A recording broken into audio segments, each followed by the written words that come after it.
আজকাল বুঝে না কেন আলিমকে মহব্বত করবো, কোন যুক্তিতে? পণ্ডিতেরা শুধু যুক্তি খুঁজে। আপনারা কি মনে করেন ইসলামের কোন বিধান আছে ও যুক্তি? একটাও না, একটাও না। এই যে বললাম ছেলের দুই অংশ নিয়ে এরকম সহযুক্তি, চূড়ান্ত যুক্তি সম্মত। রাসূল যে বলেছেন আলিমকে মহব্বত করা চূড়ান্ত যুক্তি সম্মত, এই যুক্তিটা বলে এই কথা শেষ করে।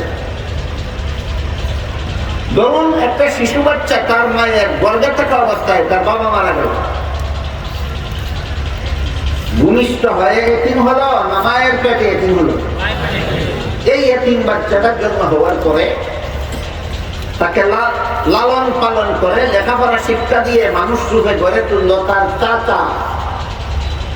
বলুন তো, সন্তান জন্মের পরে লালন পালন করা, লেখাপড়া শিক্ষা দিয়ে মানুষ রূপে গড়ে তোলার দায়িত্বটা আসলে কার? আসলে কার? বাবা। বাবা না থাকার কারণে বাবার দায়িত্ব পালন করে দিল কে? চাচা। এমন অবস্থায় কোন মুরব্বী যদি এতিম ছেলেটাকে বলে তুমি তোমার চাচাকে এই বাবার মতো সম্মান করবা, ওই যুক্তি না? যুক্তি আছে? কি যুক্তি? তোমার চাচাই তোমার বাবার কাজ করে দিয়েছে। ঠিক তেমনি ভাবে দুনিয়ার মানুষকে জাহান্নাম থেকে বাঁচার দায়িত্ব, পথ দেখাবার দায়িত্ব পালন করতেন নবীগণ।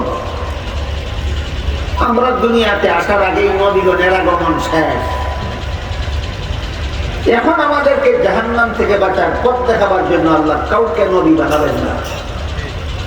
আমাদের নবী বলে গেছেন ইন্নাল উলামা ওয়ারাসাতুল আমবিয়া, নবীগণের দায়িত্ব এখন আলেমগণ পালন করে।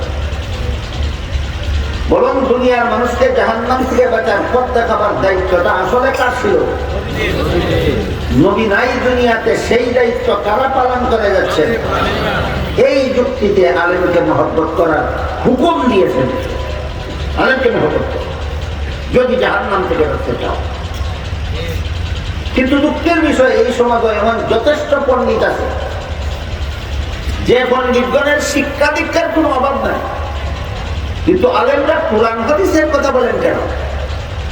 আল্লাহ এবং রাসূলের কথা বলেন কেন? হালাল হারামের কথা বলেন কেন? জায়েজ না জায়েজ বলেন কেন? এই কারণে আলেমকে অন্তর দিয়ে ঘৃণা করে। এই ঘৃণা আল্লাহ রাসূল বলেন তোমার কপালে ধ্বংস চাইবা কিছু নাই।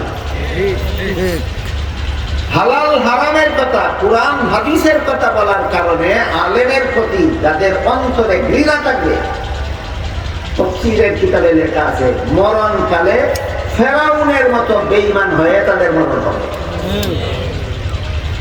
আর আলেমদের প্রতি যাদের অন্তরে মহব্বত থাকবে, ফেরাউনের বিবি আসিয়ার মতো ঈমানদার অবস্থায় মরণ হবে। এই জন্য রাসূল বলেন আমার উম্মত মুসলমান তোমাদের জাহান্নাম থেকে বাঁচার রাস্তা সর্বমোট চারটা। 1 নম্বর নিজে আলেম হও, না পারলে 2 নম্বরে আলেমের ছাত্র হও, তাও সুযোগ না পাইলে 3 নম্বরে জীবনের কিছু কাজ আলেমদের কথা মতো করো। কিছু কাজ এতক্ষণ কি বললেন? জীবনের কিছু কাজ, যেই কাজে আলেমগণের কথা সারা করবেন সেই কাজটাই আপনাকে জাহান্নামে নিয়ে যাবে। আলেমের কথা ছাড়া ঘুমাবেন, আপনার ঘুম জাহান্নামে নিয়ে যাবে। আলেমের কথা ছাড়া ছেলে বিয়া দিবেন, ছেলের বিয়ে আপনাকে জাহান্নামে নিয়ে যাবে। আলেমের কথা ছাড়া পেশাব পায়খানা করবেন, পেশাব পায়খানা জাহান্নামে নিয়ে যাবে। আলেমের কথা ছাড়া স্কুল কলেজে করবেন, তসলিমা নসরিনের মতো আপনাকে জাহান্নামে না নিয়ে যাবে না। এবার বলুন রাসূল যে বলেছেন তুমি যদি আলেমও না হও, আলেমের ছাত্রও না হও, তাহলে আলেমদের কথা মতো জীবনের কিছু কাজ করো না সকল কাজ? কত নম্বর পথ? 3 নম্বর। এই পথটা আপনাদের দেখাবার জন্য মাদ্রাসার পক্ষ থেকে এই অনুষ্ঠানগুলি করা হয়।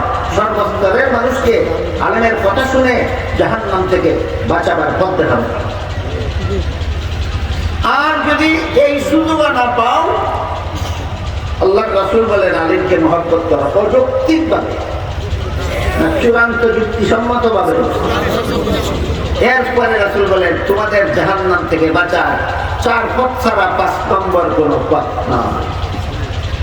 তাই আল্লাহর রাসূলের নির্দেশ মতো আমাদেরকে রাসূলের বর্ণিত চার পথের কোনো না কোনো পথে জাহান্নাম থেকে বাঁচার সৌভাগ্য দান করুন। সবাই বলুন আমিন।